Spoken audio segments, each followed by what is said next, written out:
The autumn rain fell steadily across the Belgian countryside in the first week of October, 1944, turning dirt roads into rivers of mud and reducing visibility to mere yards.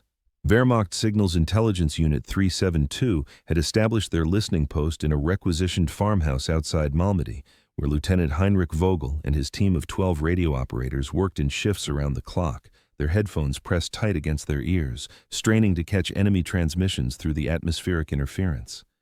The equipment filled the former dining room with its glowing tubes and spinning dials, cables snaking across the wooden floor like mechanical vines. Vogel, a 32-year-old signals officer from Dresden with a doctorate in electrical engineering, had spent the previous 18 months tracking Allied communications patterns across the Western Front, developing an almost supernatural ability to distinguish between routine traffic and operationally significant intelligence. His notebooks contained meticulous records of frequency usage, transmission schedules, and the distinct characteristics of different Allied radio operators, whom he had come to recognize by their unique keying patterns, as surely as one might recognize a friend's handwriting. On the evening of October 7th, Corporal Franz Dietrich, manning the main receiver tuned to the American tactical frequencies, suddenly stiffened in his chair and raised one hand for silence. The room fell quiet except for the persistent hum of the equipment and the drumming of rain on the roof. Dietrich's face had gone pale, his eyes wide with confusion as he adjusted the frequency dial with minute precision, then checked and rechecked the signal strength indicator. Vogel crossed the room in 3 strides, noting the tremor in the young corporal's hand as he pointed to the meter. The signal they were receiving was impossibly strong, crystalline in its clarity. Yet according to their directional antenna and triangulation calculations, the transmission originated from somewhere far beyond the Rhine, deep in what should have been the American rear areas. This violated every principle of radio propagation that Vogel had learned during his 7 years of study and practice. Standard American tactical radios, the SCR 584 sets they had captured and analyzed extensively, possessed a maximum effective range of 30 to 50 miles under optimal conditions, perhaps stretching to 75 miles with exceptional atmospheric propagation. Yet the signal they were receiving now registered with the strength of a transmission originating less than 20 miles away, while their calculations placed its source at approximately 300 miles distant. Vogel ordered immediate confirmation from their 2 auxiliary listening posts, located 15 miles north and south of their position, forming a triangulation network that had proven reliable in pinpointing enemy transmission sources. Within 40 minutes, both stations reported receiving the same signal with identical strength readings, confirming that this was no equipment malfunction or atmospheric anomaly affecting their single location. The lieutenant's mind raced through possible explanations as he recorded the transmission details in his log. Perhaps the Americans had established a powerful relay station they had somehow failed to detect. Perhaps this was a new type of high-powered broadcaster intended for strategic communications. Yet the content of the transmission contradicted these theories. The message traffic consisted of routine tactical communications, battalion-level logistics coordination, requests for ammunition resupply, medical evacuation updates, the mundane administrative chatter that characterized the daily operation of a combat division. Why would the Americans dedicate such powerful transmission capability to messages that typically required only short-range communication between forward units and their immediate support elements? Over the following 72 hours, the phenomenon repeated with disturbing regularity. Vogel's team identified at least 17 distinct American radio nets operating with this impossible range, all transmitting tactical-level traffic that should have required only local area communication. The lieutenant established a round-the-clock monitoring schedule, assigning his best operators to track these anomalous signals while maintaining their standard surveillance of conventional enemy traffic. Sleep became a luxury he could ill afford as the implications of their discovery grew more troubling with each passing hour. If the Americans had solved the fundamental limitations of tactical radio communication, if they had somehow developed equipment that could maintain reliable contact across hundreds of miles while remaining portable enough for field deployment, Then they possessed a strategic advantage that dwarfed the significance of any particular battle or campaign. Modern warfare had become a contest of coordination and timing, where the side that could concentrate force faster and communicate more reliably held an almost insurmountable edge. An army that could maintain instant contact between its frontline units and headquarters 500 miles distant could respond to changing circumstances with a speed that rendered traditional military doctrine obsolete. Vogel drafted his initial report on October 10th, carefully documenting the technical specifications of what they had observed, including frequency ranges, signal strengths, transmission patterns, and the calculated distances involved. He took particular care to present the information objectively, knowing that extraordinary claims required extraordinary evidence, and that his superiors would scrutinize every detail for signs of error or misinterpretation. The report traveled up the chain of command through signals intelligence channels, reaching the desk of Colonel Otto Brenner at Army Group B headquarters near Krefeld on October 13th. Brenner, a career signals officer who had overseen German communications development since 1938, read Vogel's findings with initial skepticism that gradually transformed into alarmed fascination. The colonel had access to intelligence reports from multiple fronts, and he began cross-referencing Vogel's observations with data from other listening posts scattered across the Western Front. A disturbing pattern emerged. At least 6 other German signals intelligence units had reported similar anomalies over the past month, though none had conducted the systematic analysis that Vogel's team had undertaken. The Americans were operating long-range tactical radios across the entire front, from the Netherlands to the Swiss border, and German intelligence had failed to recognize the significance of what they were observing until Neta. The technical investigation began in earnest on October 16th, when Colonel Brenner convened an emergency meeting at Army Group B headquarters, assembling the Wehrmacht's leading signals intelligence specialists and radio engineers. Captain Klaus Zimmermann arrived from the signals development facility in Munich, bringing with him detailed specifications of captured American radio equipment and the results of exhaustive testing conducted over the previous year.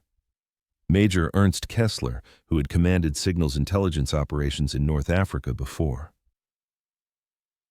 Transferring to the Western Front, contributed observations from the Mediterranean theater suggesting that American radio performance had shown unusual characteristics as early as the Sicily campaign in 1943. The assembled experts gathered around a large table covered with maps, technical diagrams, and intercept logs, their faces illuminated by the weak afternoon light filtering through the headquarters' narrow windows. Brenner opened the discussion by distributing copies of Vogel's report, allowing the specialists several minutes to review the data before soliciting their analysis. Zimmermann spoke first, his voice carrying the careful precision of a man accustomed to dealing with technical absolutes rather than military uncertainties. The captured American SCR 584 radio sets they had examined in detail demonstrated no unusual capabilities, he explained, operating within the expected parameters for equipment of their size and power output. The sets employed conventional amplitude modulation on frequencies between 20 and 28 megacycles, generating approximately 40 watts of radio frequency power, exactly sufficient for the 30 to 50-mile range that theory predicted. German engineers had disassembled multiple captured units, photographed every component, analyzed the circuit designs, and even constructed duplicate equipment based on the American specifications. Nothing in the physical equipment suggested any revolutionary breakthrough in radio technology. Yet Zimmermann acknowledged that their testing had focused exclusively on the hardware itself, examining the radios as isolated devices rather than as components of a larger communication system. Perhaps the Americans had developed innovations in how they deployed and operated their equipment rather than in the equipment itself.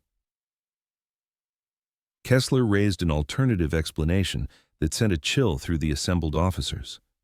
What if the Americans had developed a means of exploiting atmospheric conditions that German radio theory had deemed impossible or impractical?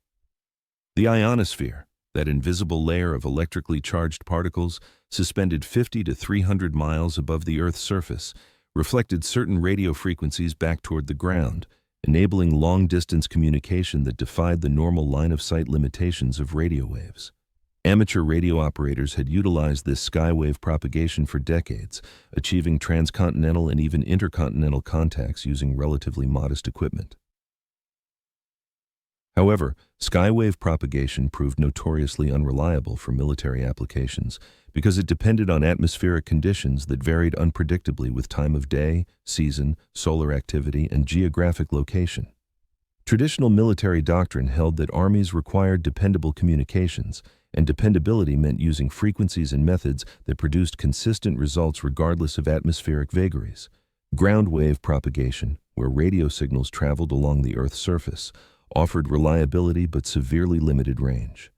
German military communications had always prioritized reliability over range, accepting the necessity of establishing relay networks and forward communication centers to extend reach across operational distances. What if the Americans had abandoned this fundamental assumption? What if they had developed techniques for predicting and exploiting ionospheric conditions with sufficient accuracy to make skywave propagation reliable enough for tactical military use? Kessler outlined a scenario that seemed to fit the observed evidence. The American signals they were intercepting operated in the high-frequency band between 3 and 30 megacycles, precisely the range most suitable for ionospheric reflection. The transmission times often coincided with periods when atmospheric conditions favored long-distance propagation. The signal strengths fluctuated in patterns consistent with varying ionospheric reflection efficiency rather than the steady characteristics of ground wave propagation. If the Americans had stationed meteorologists and radio propagation specialists at their communication centers, continuously monitoring atmospheric conditions and advising operators on optimal frequencies and transmission times, they could achieve reliable long-range contact using conventional equipment operating in unconventional ways.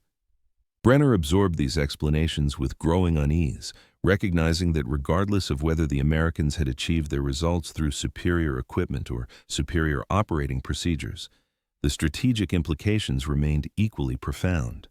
The Wehrmacht's communications doctrine assumed that both sides operated under similar constraints, that the enemy's ability to coordinate operations across distance suffered from the same limitations that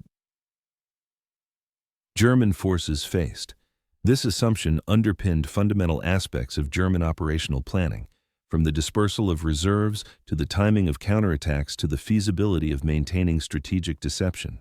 An enemy who could instantly communicate across hundreds of miles, could concentrate forces with unprecedented speed, respond to German movements almost before they began, and coordinate complex operations across vast distances without the vulnerable relay networks and communication centers that German forces required. The advantage this conferred extended far beyond mere tactical convenience. It represented a transformation in the basic nature of military operations, equivalent to one side possessing motorized transport while the other relied on horse-drawn wagons. The meeting continued into the evening as the specialists debated response options and information requirements. They needed to determine the exact nature of American capabilities, distinguishing between what the enemy could do consistently versus what they might achieve under favorable conditions. Vogel received orders to expand his monitoring operations, tracking not just the content of American transmissions, but their technical characteristics, looking for patterns that might reveal the methods behind the mystery. Other signals, intelligence units across the Western Front received similar instructions, transforming the German listening network into a coordinated research project aimed at reverse engineering American communications doctrine through careful observation. Zimmermann returned to Munich with instructions to assemble a team of radio engineers and atmospheric scientists, tasking them with developing countermeasures and, if possible, duplicating American capabilities. The specialists recognized that they were engaged in a race against time, attempting to understand and neutralize an enemy advantage that grew more dangerous with each passing day as Allied forces pushed deeper into German-held territory. Brenner drafted his report to higher headquarters that night, sitting alone in his office as the autumn wind rattled the windows and scattered leaves across the darkened courtyard below. He chose his words carefully, knowing that the information he conveyed would reach the highest levels of German military command and would influence decisions affecting the remaining course of the war. The Americans had achieved a breakthrough in military communications that fundamentally altered the strategic balance in ways that Germany's dwindling resources and industrial capacity might prove unable to counter. This reality demanded acknowledgement and response, yet Brenner understood the reluctance of senior commanders to accept that the enemy possessed capabilities that German science and industry had failed to develop. The Wehrmacht had built its reputation on tactical excellence and technological innovation, from the combined arms operations that characterized Blitzkrieg to the advanced weaponry that had shocked Allied forces during the war's early years. Admitting that the Americans had surpassed German technical achievements in a field as fundamental as military communications would strike at the foundations of institutional confidence and strategic calculation. Yet the colonel's professional integrity demanded that he report what his specialists had discovered, allowing decision-makers to confront an uncomfortable truth rather than persist in comfortable illusions. Lieutenant Vogel's expanded monitoring operation produced increasingly detailed intelligence throughout the remainder of October, revealing patterns that confirmed Kessler's theoretical analysis while suggesting even more sophisticated American capabilities than the German specialists had initially suspected. The Americans operated multiple communication networks simultaneously, some functioning as primary channels, while others served as backups, ensuring redundancy that made their communications nearly impossible to disrupt through jamming or targeting. They employed frequency hopping techniques, systematically changing transmission frequencies according to predetermined schedules that prevented German interceptors from maintaining continuous contact with specific networks. They coordinated transmission times across their networks to take maximum advantage of ionospheric conditions, concentrating their traffic during periods when atmospheric propagation proved most favorable. Most remarkably, they appeared to possess detailed knowledge of current ionospheric conditions across vast geographic areas, adjusting their operations in response to atmospheric changes that German operators could not predict or even detect without specialized equipment. Vogel documented these observations in increasingly detailed reports, his initial technical curiosity giving way to professional admiration tinged with foreboding. The Americans had clearly invested substantial resources in understanding radio propagation science, training their operators in techniques that German doctrine dismissed as unsuitable for military applications, and developing organizational structures that transformed theoretical knowledge into operational capability. This suggested a level of institutional commitment to communications excellence that extended far beyond merely deploying superior equipment. The American military had apparently recognized that modern warfare rewarded the side that could process information faster and communicate more effectively, and they had restructured their entire approach to tactical communications accordingly. German forces had emphasized other priorities, investing in armor development, artillery systems, and defensive fortifications while treating communications as a supporting function rather than a core capability. The consequences of these different institutional priorities now manifested themselves in operational outcomes across the Western Front, where American forces demonstrated a tempo and coordination that German commanders struggled to match. The lieutenant's team identified specific American units whose radio operations revealed particularly sophisticated techniques. The 1st Infantry Division, the 4th Armored Division, and several corps-level headquarters consistently demonstrated the most advanced communications practices, maintaining reliable contact across distances exceeding 400 miles while simultaneously operating multiple redundant networks. Vogel suspected these units served as training centers or experimental organizations, developing and refining techniques that would eventually spread throughout the American military. His intercept operators reported hearing training transmissions, where experienced operators coached newer personnel through proper procedures, emphasizing the importance of frequency selection, antenna orientation, and timing considerations. The Americans were systematically building a communications capability that would persist and expand regardless of equipment losses or personnel casualties, embedding their advanced techniques into standard operating procedures that any competently trained operator could execute. On October 27th, Vogel's team intercepted a series of transmissions that provided unprecedented insight into American communications organization. A corps-level communications officer conducted a radio check with subordinate divisions spread across a front extending more than 200 miles, methodically verifying contact with each unit while discussing atmospheric conditions and recommending frequency adjustments for the coming evening's operations. The conversation revealed that the Americans stationed specialized radio propagation forecasters at their major headquarters, personnel who monitored ionospheric conditions and provided predictions about optimal communication times and frequencies.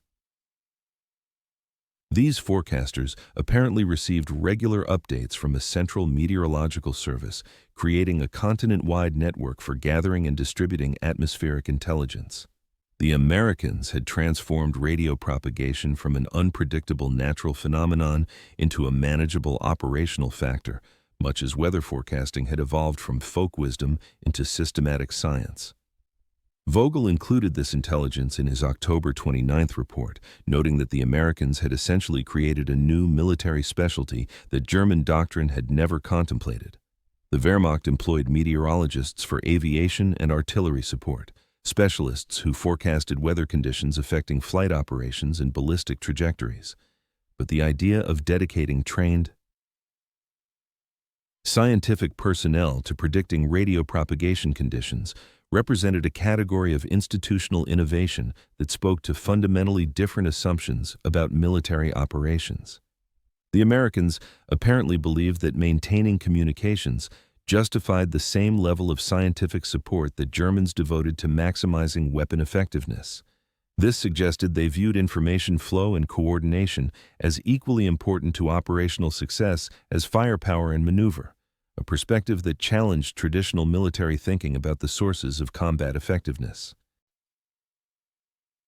The lieutenant's team also documented American security procedures that demonstrated sophisticated understanding of signals, intelligence vulnerabilities.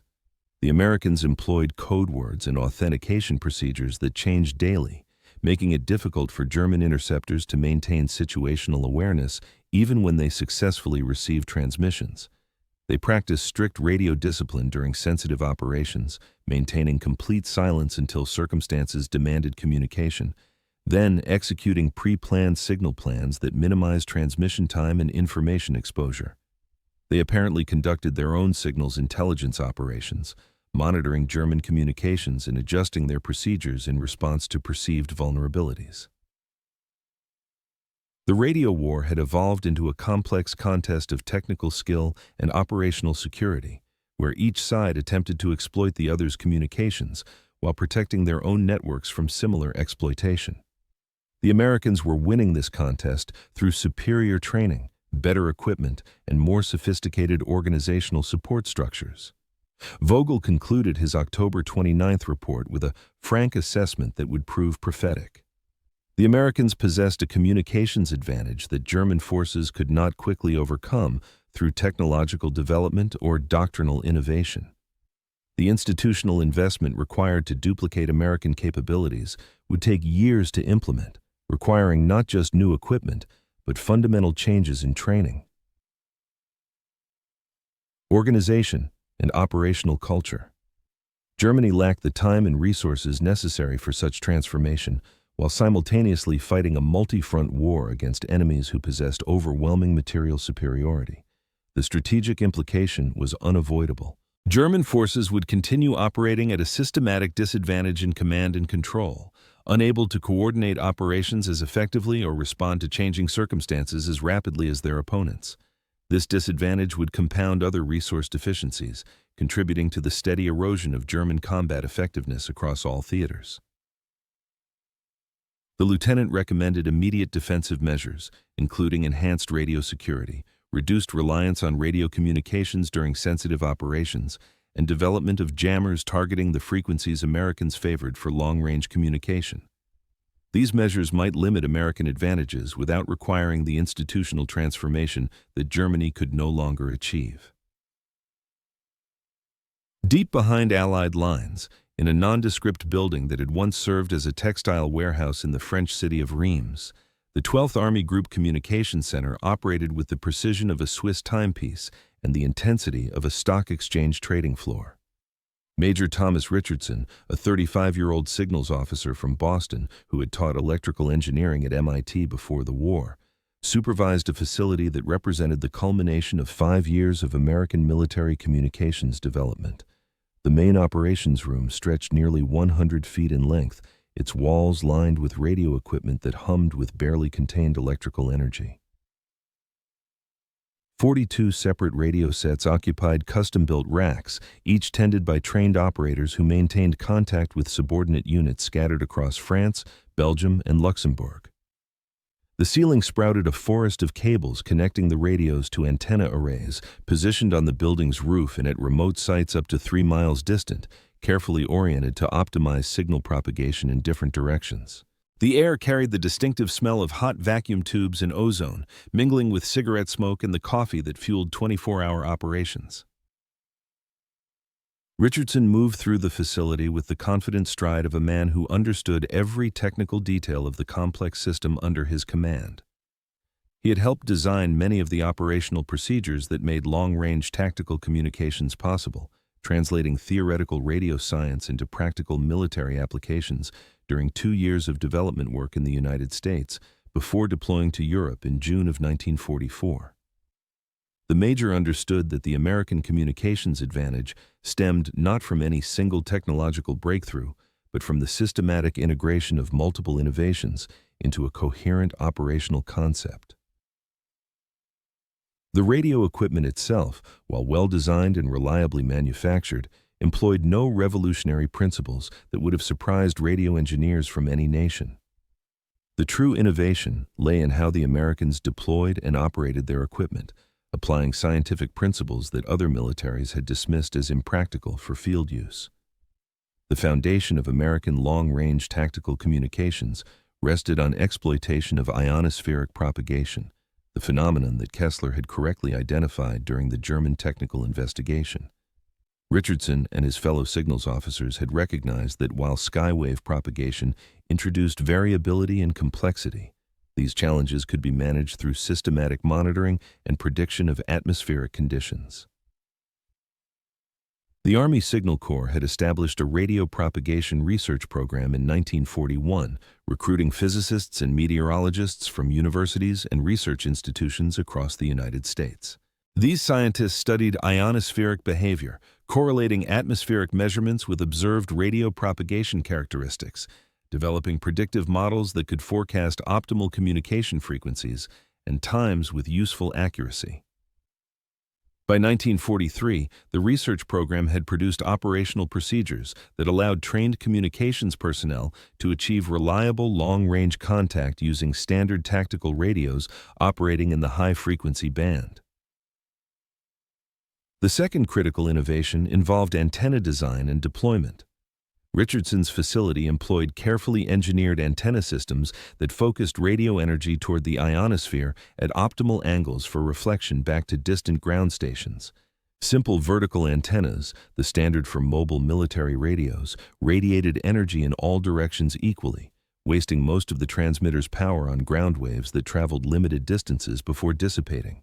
Directional antennas, by contrast, concentrated energy in specific directions and at specific vertical angles, maximizing the proportion of transmitted power that reached the ionosphere and reflected toward intended recipients. The American military had developed portable directional antenna systems that communications units could deploy at headquarters locations, dramatically improving the effective range of standard radio equipment without requiring more powerful transmitters. These antennas required careful orientation and tuning, making them unsuitable for highly mobile operations, but headquarters elements typically remained stationary long enough to justify the setup time and complexity. The third element of American communications superiority came from organizational changes that embedded technical expertise throughout the command structure.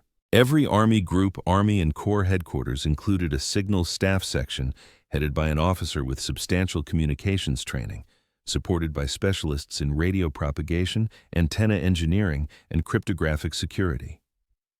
These specialists worked alongside operations officers, contributing communications planning to the development of operational plans rather than merely supporting decisions made without regard for communications constraints.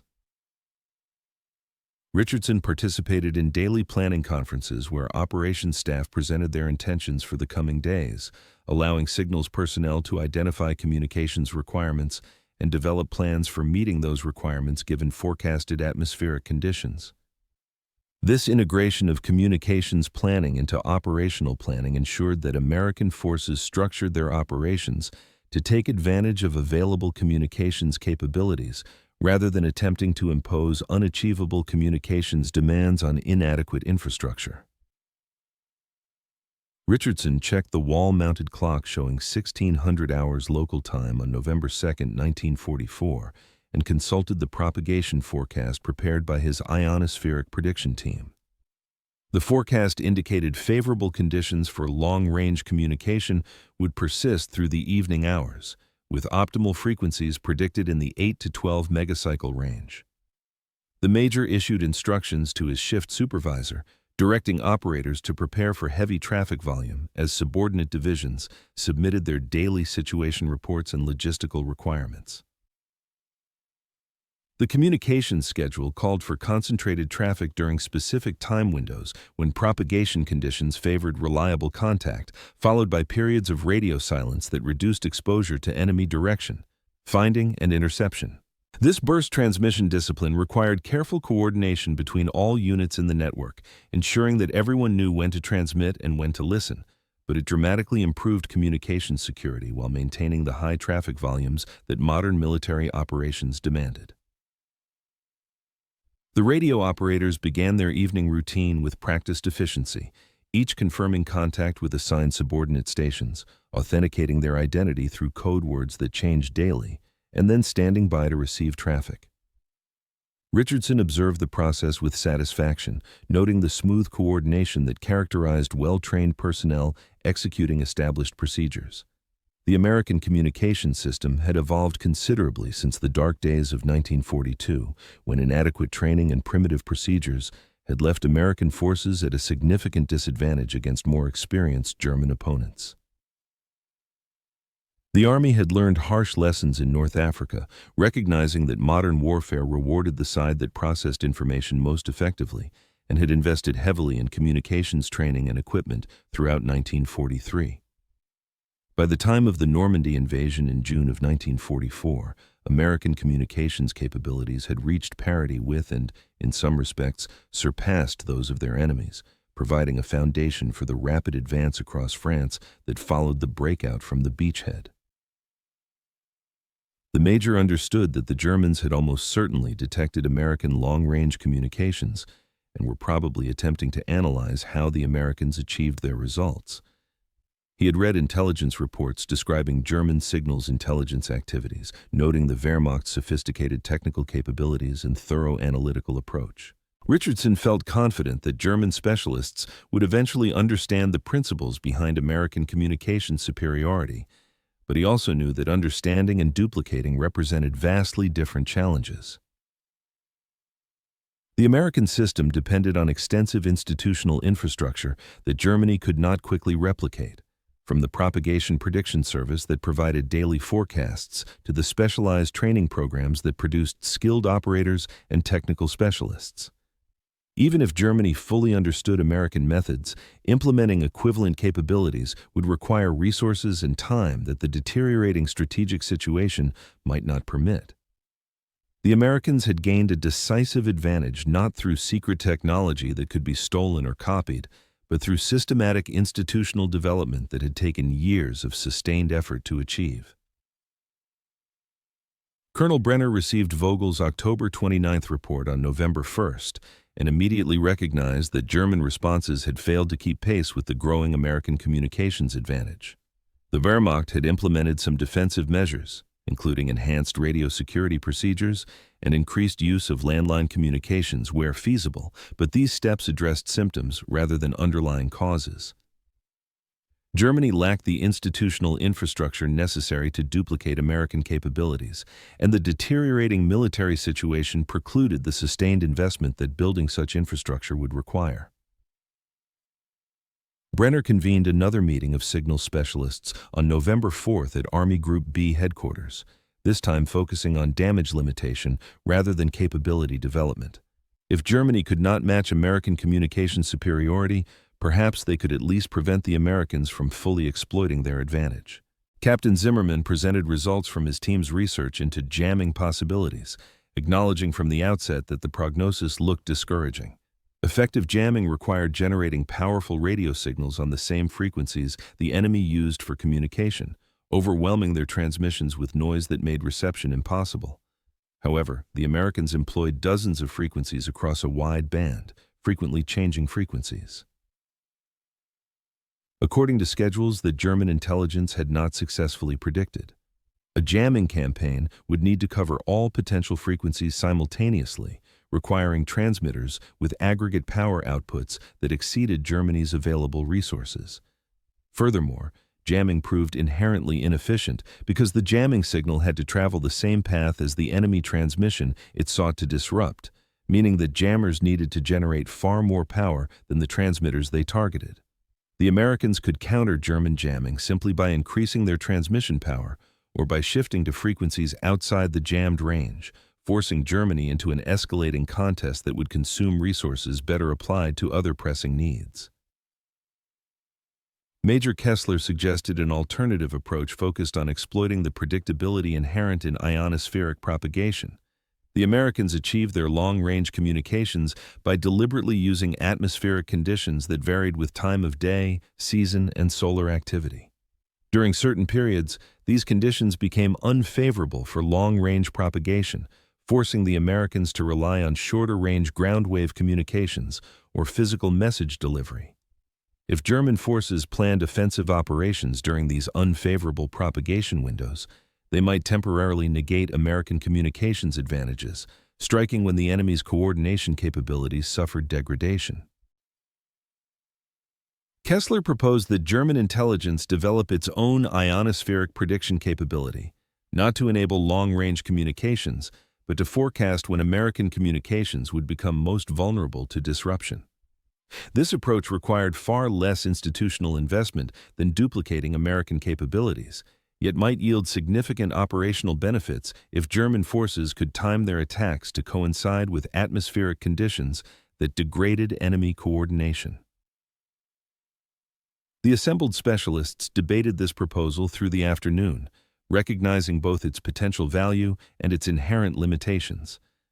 Ionospheric prediction remained an imprecise science, and the Germans lacked the research infrastructure that Americans had developed through years of systematic study. Even if Germany could forecast atmospheric conditions with useful accuracy, exploiting this knowledge required operational flexibility that the Wehrmacht's strained circumstances increasingly precluded.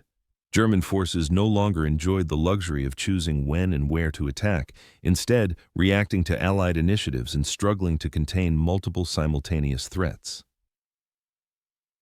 The strategic situation had deteriorated to the point where atmospheric conditions affecting enemy communications represented a relatively minor consideration compared to more fundamental problems of insufficient manpower, inadequate supplies, and overwhelming enemy material superiority.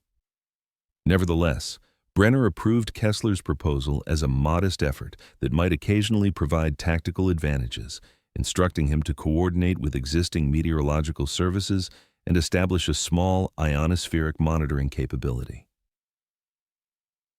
The colonel closed the November 4th meeting with a somber assessment that captured the gathered specialists' collective frustration. Germany had lost the race for communications superiority, not through any failure of technical understanding or engineering capability, but because the Americans had recognized earlier and invested more heavily in institutional development. The Wehrmacht had focused its limited resources on weapons and tactics, achieving remarkable results in armor development, artillery systems, and small unit combat effectiveness.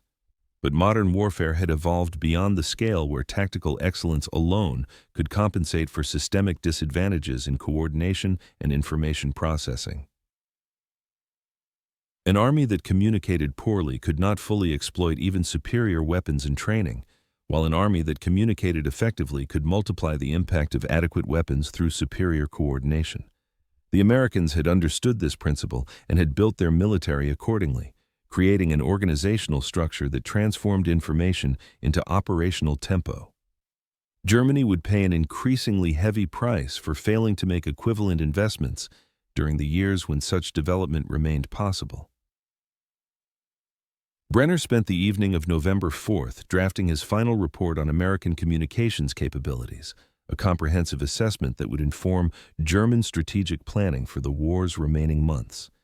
He documented the technical basis of American superiority, the institutional infrastructure that supported their capabilities, and the operational implications for German defensive operations. The colonel emphasized that countering American communications advantages would require approaches beyond technical solutions, including operational security to prevent the Americans from fully exploiting the intelligence their communications superiority enabled them to gather. German forces needed to assume that the enemy possessed excellent situational awareness across vast distances, that American headquarters could rapidly coordinate responses to German movements, and that attempts at strategic deception would face an adversary with unprecedented ability to verify intelligence through multiple sources. These assumptions should inform planning at all levels, encouraging German commanders to emphasize speed and surprise in their operations, while minimizing the time between decision and execution during which American coordination could respond. The colonel concluded his report with a recommendation that proved remarkably prescient. Germany should study American communications methods not for immediate military application, which the current situation precluded, but as a guide for post-war military development. The principles that enabled American communications superiority would remain relevant, regardless of how the current conflict resolved, and any future German military would need to incorporate equivalent capabilities into its foundational doctrine. The age of warfare where armies operated within limited coordination spheres had ended, replaced by an era where electromagnetic propagation defined the scale of possible operations. Military forces that failed to master communications would find themselves consistently outmaneuvered by enemies who had embraced the new reality. Brenner recognized that his report might never influence post-war planning, given Germany's deteriorating strategic position, but professional integrity demanded that he document lessons that future military theorists might find valuable. The Wehrmacht's failure to match American communications development represented a case study in how institutional priorities shaped strategic outcomes, a lesson that transcended the immediate circumstances of the current war.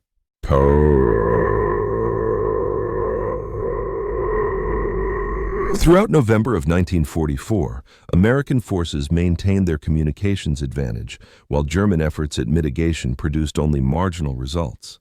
Kessler's ionospheric monitoring program identified several periods when atmospheric conditions degraded long-range radio propagation, but the Americans demonstrated impressive adaptability, shifting to alternative frequencies or relying on redundant networks during these intervals. The Wehrmacht attempted several attacks timed to coincide with forecasted propagation difficulties, achieving modest tactical surprise in a few instances, but these local successes failed to substantially affect operational outcomes. The American military had built sufficient redundancy into its communications infrastructure that disrupting any single element of their network produced only temporary degradation rather than systemic failure. German forces discovered that defeating an enemy who communicated effectively required destroying their actual communications facilities, not merely exploiting atmospheric conditions that made radio contact more difficult. Vogel's monitoring station continued tracking American transmissions through November, accumulating additional details about enemy operations while providing increasingly urgent warnings about American offensive preparations. The lieutenant's team detected growing traffic volumes and changing communication patterns that suggested major operations were imminent, intelligence that proved accurate when American forces launched renewed offensives in mid-November. The ability to detect these preparations provided little practical benefit, however, as German forces lacked sufficient reserves to substantially reinforce threatened sectors or launch effective preemptive strikes. Signals intelligence revealed enemy intentions, but German commanders could not significantly alter outcomes given the overwhelming disparity in available forces and resources. The Wehrmacht was reduced to reacting to American initiatives rather than shaping operations through its own actions, a strategic posture that surrendered the initiative and guaranteed gradual attrition. On November 24th, Vogel intercepted an American transmission that captured the essence of how communication superiority translated into operational advantage.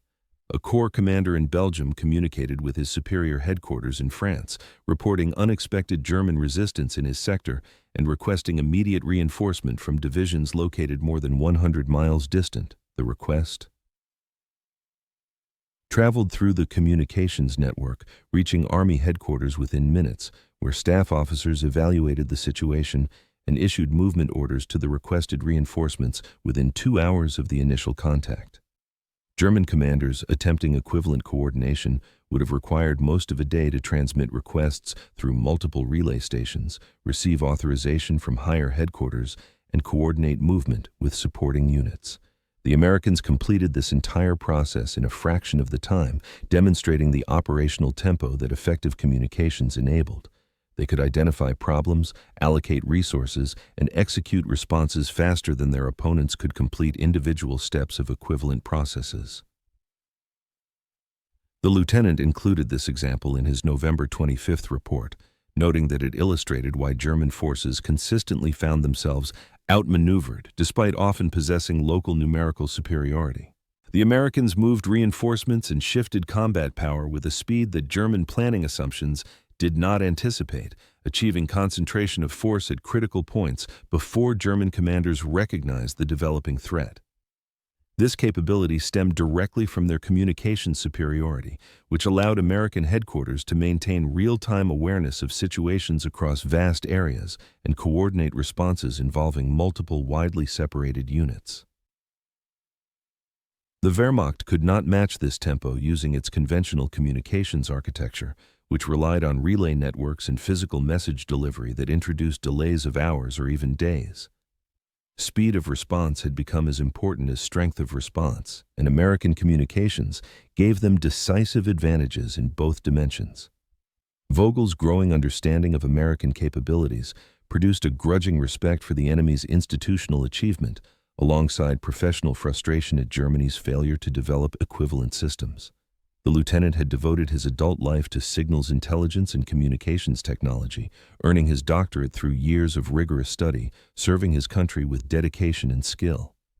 Yet now he confronted the reality that his expertise and effort might prove insufficient because the institutional framework within which he operated had made fundamentally different choices than the enemy he faced. Individual excellence could not compensate for systemic disadvantages, and the Wehrmacht's communications doctrine reflected priorities established years earlier when different assumptions had seemed reasonable. Vogel found himself documenting his own side's obsolescence, providing detailed intelligence about enemy capabilities that Germany could observe but could not match given its current circumstances. The lieutenant's monitoring station remained operational through early December, continuing to track American communications even as Allied forces pushed deeper into German-held territory and the military situation deteriorated across all fronts. On December 9th, Vogel received orders to evacuate his position and withdraw eastward as American forces approached Malmedy. His team dismantled their equipment with the efficiency born of extensive practice, loading their gear onto trucks as artillery fire rumbled in the distance. The lieutenant took a final look around the farmhouse that had served as their home and workplace for the past 9 weeks, reflecting on the intelligence they had gathered and the conclusions they had reached. They had documented an enemy advantage that fundamentally altered modern warfare, providing German commanders with knowledge they could not effectively exploit. Perhaps future military forces would study their reports and learn lessons that the current crisis prevented Germany from implementing. For now, however, understanding had proven insufficient, and Vogel's team joined the general retreat that would characterize the Wehrmacht's final months. The strategic implications of American communication superiority manifested themselves across multiple dimensions of military operations during the war's final year. Allied forces demonstrated an ability to coordinate complex offensives involving multiple armies spread across hundreds of miles, achieving a synchronization of effort that maximized the impact of their material advantages. They responded to German counterattacks with remarkable speed, shifting reinforcements and adjusting defensive positions faster than Wehrmacht commanders thought possible based on their own operational experience. They maintained effective command and control during fluid mobile operations, sustaining coordination even when rapid advances created extended supply lines and widely dispersed unit positions. The Americans had transformed communications from a supporting function into a core capability that shaped every aspect of how they conducted military operations. German commanders gradually adapted their tactics to account for enemy communications advantages, emphasizing operational security and attempting to minimize the warning time available to American forces before German attacks. The Wehrmacht developed elaborate deception programs designed to mislead enemy intelligence about German intentions, hoping to partially offset American situational awareness advantages through misdirection. German forces practiced strict radio silence before offensive operations, relying on physical message delivery and landline communications to coordinate their attacks, accepting the resulting delays and coordination difficulties as necessary costs of maintaining surprise. These adaptations achieved occasional local successes, but they could not fundamentally alter strategic realities or prevent the gradual erosion of German defensive positions across all fronts. The most profound impact of American communication superiority might have been psychological rather than purely operational. German commanders and soldiers recognized that they faced an enemy who could see farther and respond faster than their own forces could manage. This recognition undermined confidence and encouraged defensive-mindedness, as German units learned to expect that any local success would quickly bring reinforcements rushing to contain their advance, while any local setback would expose them to rapidly assembled counterattacks. The Wehrmacht had built its reputation on tactical excellence and operational aggressiveness, characteristics that depended on soldiers believing they could seize and exploit opportunities through decisive action. American communication superiority made such exploitation far more difficult, creating an environment where even successful tactical actions often failed to produce strategic results because the enemy could respond too quickly for German forces to consolidate their gains. Several German after-action reports from December 1944 and January 1945 specifically cited American communications as a critical factor in operational outcomes. A report from 5th Panzer Army, submitted after the failed Ardennes offensive, noted that American forces had concentrated reserves and coordinated counterattacks with a speed that exceeded German planning assumptions, containing the offensive's initial penetration before German forces could reach their objectives.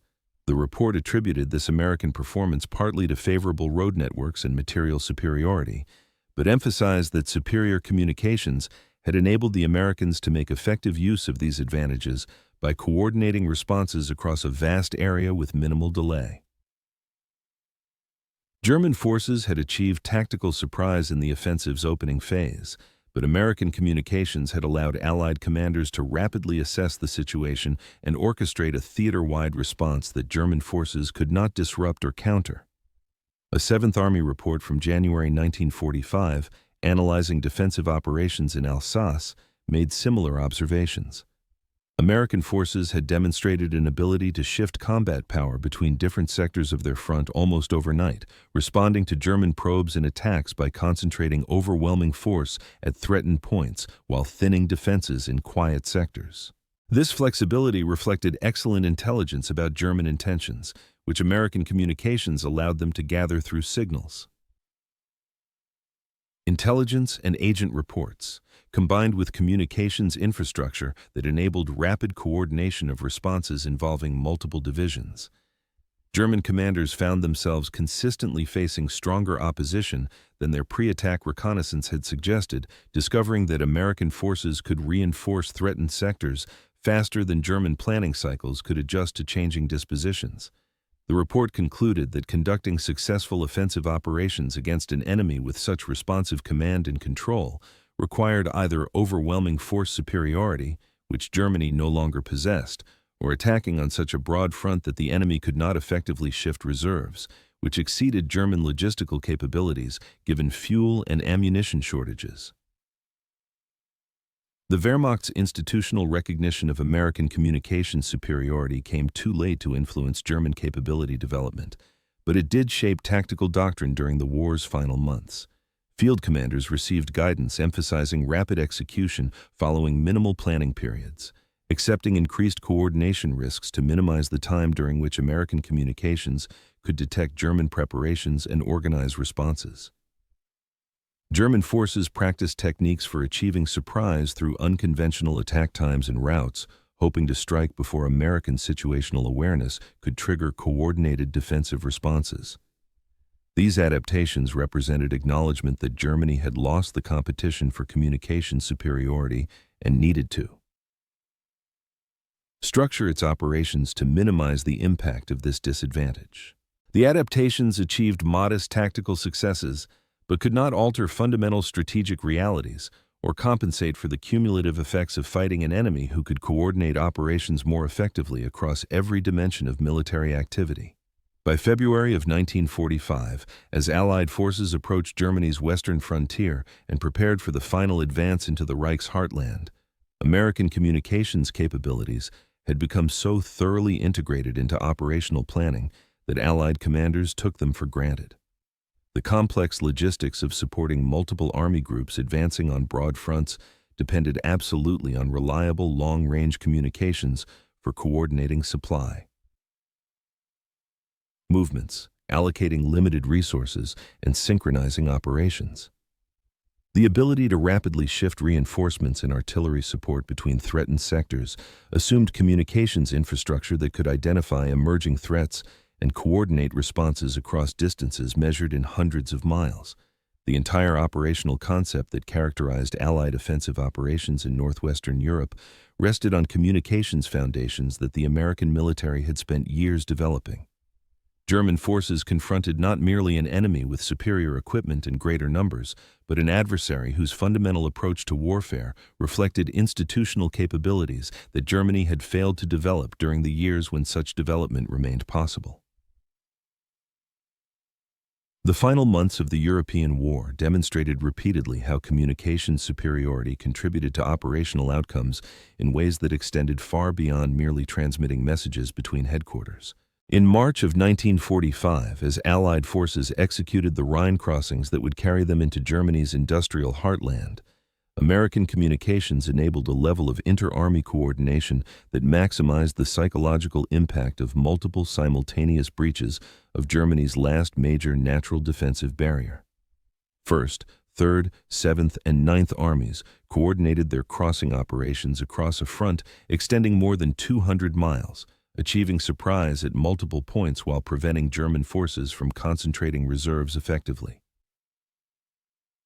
The operational planning for these crossings had required extensive coordination between separate Army headquarters, synchronizing engineering operations, artillery preparation, air support, and exploitation phases across vastly separated sectors. American communications infrastructure made this coordination possible while maintaining operational security through carefully controlled information distribution and strict radio discipline during critical periods. German defenders attempting to respond to the Rhine crossings found themselves consistently reacting to situations that had already evolved beyond their understanding. Local commanders reported enemy crossings to their headquarters using relay networks that introduced delays of several hours, by which time American forces had already established substantial bridgeheads and were expanding their perimeters.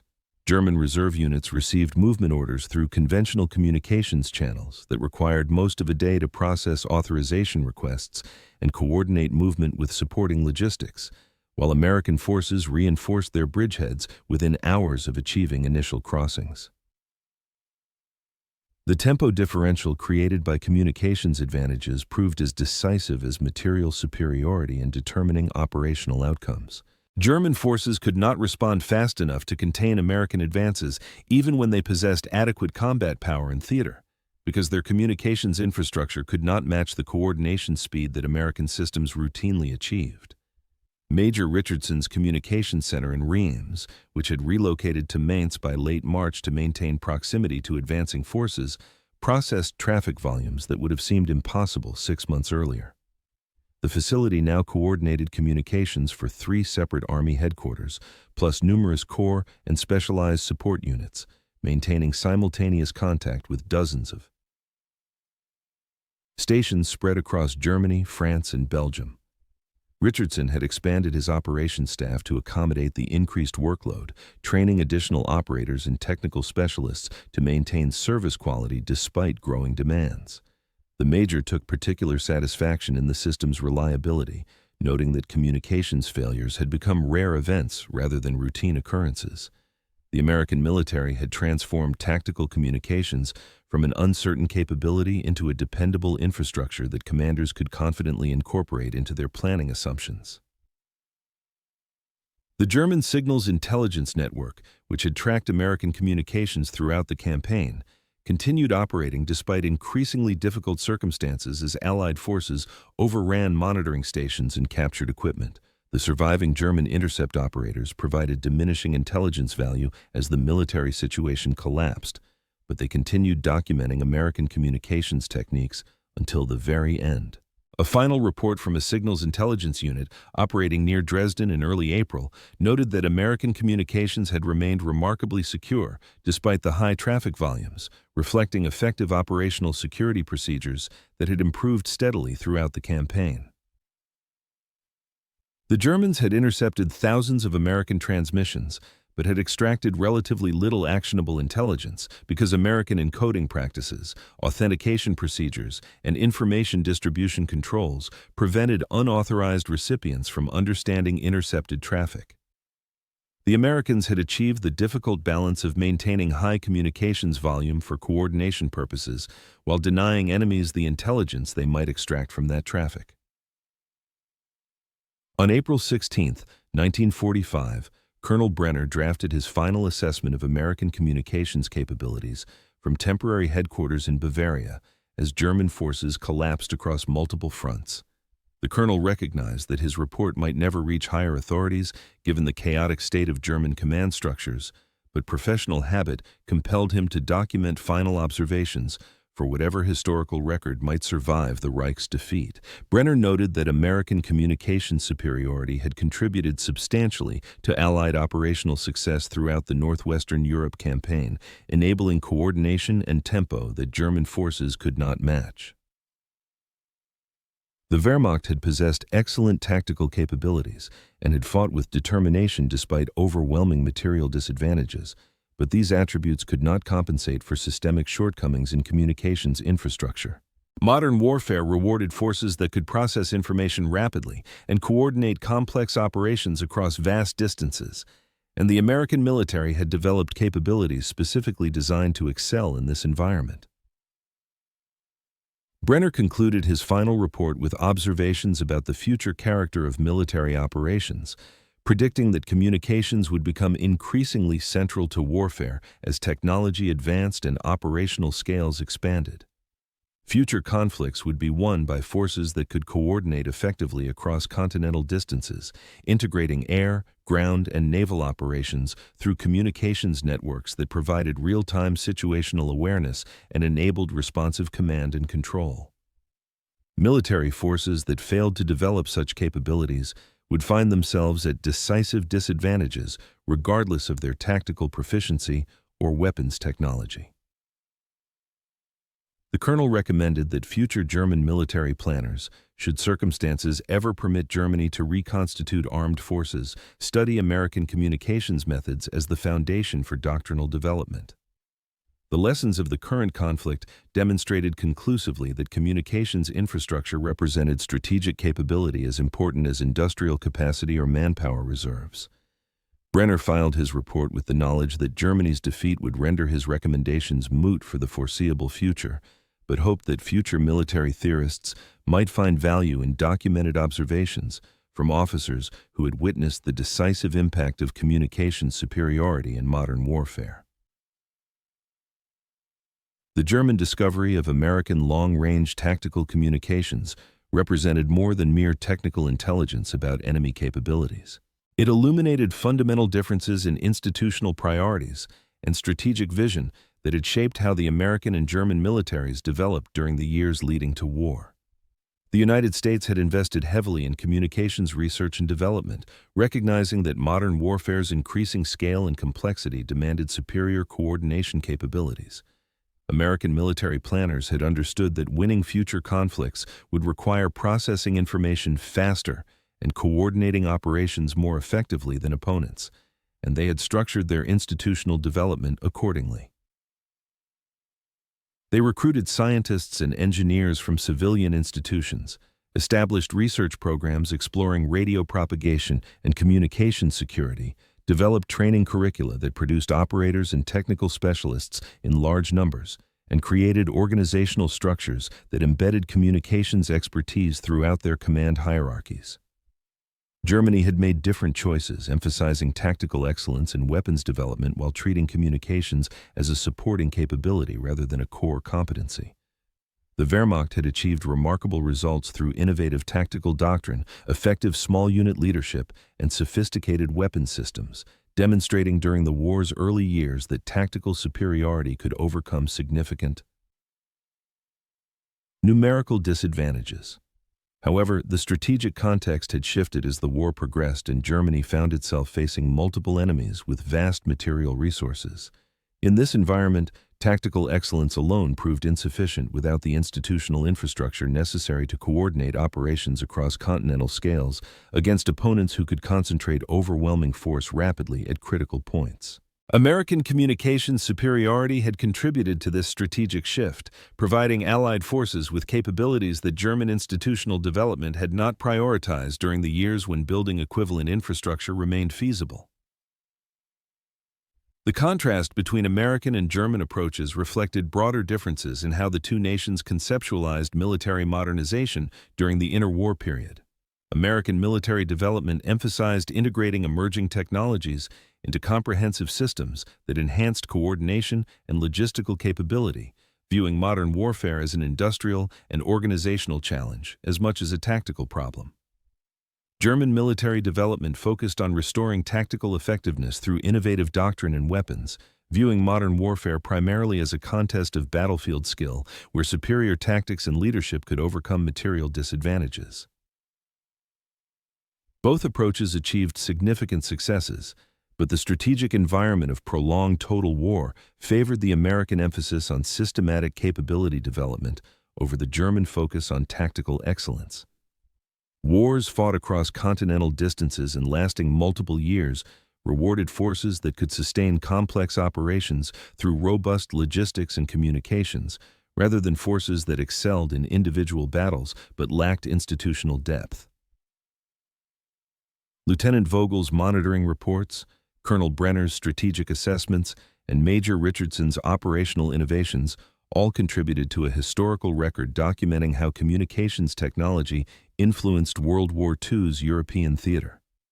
The German officers who discovered and analyzed American communications capabilities provided valuable documentation of an opponent's institutional achievement, recording observations that would inform post-war military development across multiple nations.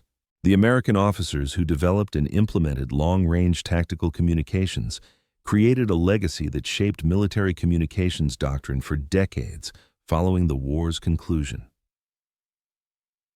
Their combined experiences illustrated fundamental principles about the relationship between technology, institutional development, and strategic outcomes that remained relevant long after the specific conflicts that generated these insights had passed into history. The revolution in military communications that American forces pioneered during World War II extended far beyond the immediate tactical advantages it provided during the Northwestern Europe campaign. It demonstrated that modern warfare had evolved to a scale where coordination capabilities determined strategic outcomes as surely as weapons effectiveness or numerical strength. Military forces that could communicate reliably across vast distances and coordinate complex operations involving multiple widely separated units. Possessed decisive advantages over opponents who lacked equivalent capabilities. This principle would shape military development throughout the remainder of the 20th century and beyond, as successive generations of communications technology enabled ever more sophisticated coordination across increasingly vast operational scales. The German officers who first recognized American communications superiority during the autumn of 1944 had discovered a transformation in warfare's fundamental character, one that would influence strategic thinking long after the particular conflict that revealed it had concluded. In the decades following World War II's conclusion, military historians and communication specialists studied the documentation that German and American officers had produced regarding long-range tactical radio operations during the Northwestern Europe campaign. The German signals intelligence reports provided detailed technical analysis of American capabilities from an adversary's perspective, while American operational records documented the institutional development that had created those capabilities. Together, these sources illuminated how a systematic approach to communications development had contributed to Allied operational success throughout the campaign. The American investment in radio propagation research, operator training, organizational development, and technical infrastructure had produced capabilities that influenced operational outcomes across multiple dimensions. German recognition of this advantage had come too late and in circumstances that precluded effective response, but their documentation preserved valuable lessons about the strategic importance of communication superiority. The principles that American signals officers like Major Richardson had implemented during World War II became foundational concepts for military communications development throughout the Cold War era and beyond. Successive generations of technology enhanced the capabilities that the wartime American military had pioneered, replacing ionospheric radio propagation with satellite communications, substituting digital encryption for manual code procedures, and automating coordination tasks that had required extensive staff work during the 1940s. However, the fundamental insight that modern warfare rewarded forces capable of rapid coordination across vast distances remained constant across these technological transitions. Military forces continued investing heavily in communications infrastructure, recognizing that information processing and coordination capabilities represented strategic assets as important as weapon systems or force structure. The story of how German officers discovered American communications superiority during the final year of World War II illustrated broader themes about institutional innovation, strategic vision, and the relationship between technological capability and operational effectiveness. It demonstrated that military advantage stemmed not merely from possessing advanced technology, but from the systematic institutional development necessary to transform technological potential into operational capability. It showed how institutional priorities, established years before conflicts commenced, could determine strategic outcomes during those conflicts, as forces shaped by different development philosophies confronted each other under wartime conditions. It revealed that understanding enemy capabilities provided limited benefit without the institutional capacity to develop equivalent capabilities or effective countermeasures. These lessons extended far beyond the specific historical circumstances that generated them, offering insights applicable to military development across different eras and technological contexts. The German officers who had monitored American communications during late 1944, documenting capabilities they could observe but not match, had borne witness to a transformation in warfare that would shape military operations for generations. Their meticulous reports preserved a detailed record of how communications superiority translated into operational advantage, providing future military planners with concrete examples of principles that might otherwise have remained abstract theoretical concepts. The American officers who had developed and operated the communication systems that German intelligence had studied created institutional legacies that influenced military communications doctrine long after their wartime service concluded.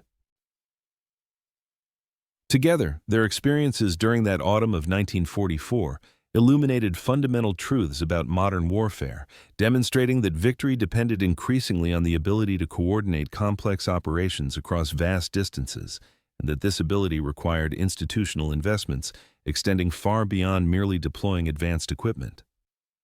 The discovery that American radios worked reliably across 500 miles from the front, which had so stunned German officers during October of 1944, represented far more than a tactical curiosity or technical achievement. It symbolized the emergence of a new era in military operations, where electromagnetic propagation defined the scale of possible coordination and where institutional capacity to exploit. Communications technology determined strategic outcomes. The Wehrmacht's inability to match or effectively counter American communications capabilities contributed substantially to Allied operational success throughout the campaign's final months, providing coordination advantages that amplified Allied material superiority and enabled the rapid advances that characterized the war's concluding phases. The lessons that both American and German officers learned from this experience would influence military development for decades, as successive generations of commanders and planners grappled with the challenge of transforming emerging communications technologies into effective operational capabilities. The story documented in signals intelligence reports, operational logs, and strategic assessments from that autumn of 1944 thus transcended its immediate historical context, offering insights into fundamental aspects of modern warfare that remained relevant across changing technological landscapes and evolving strategic circumstances.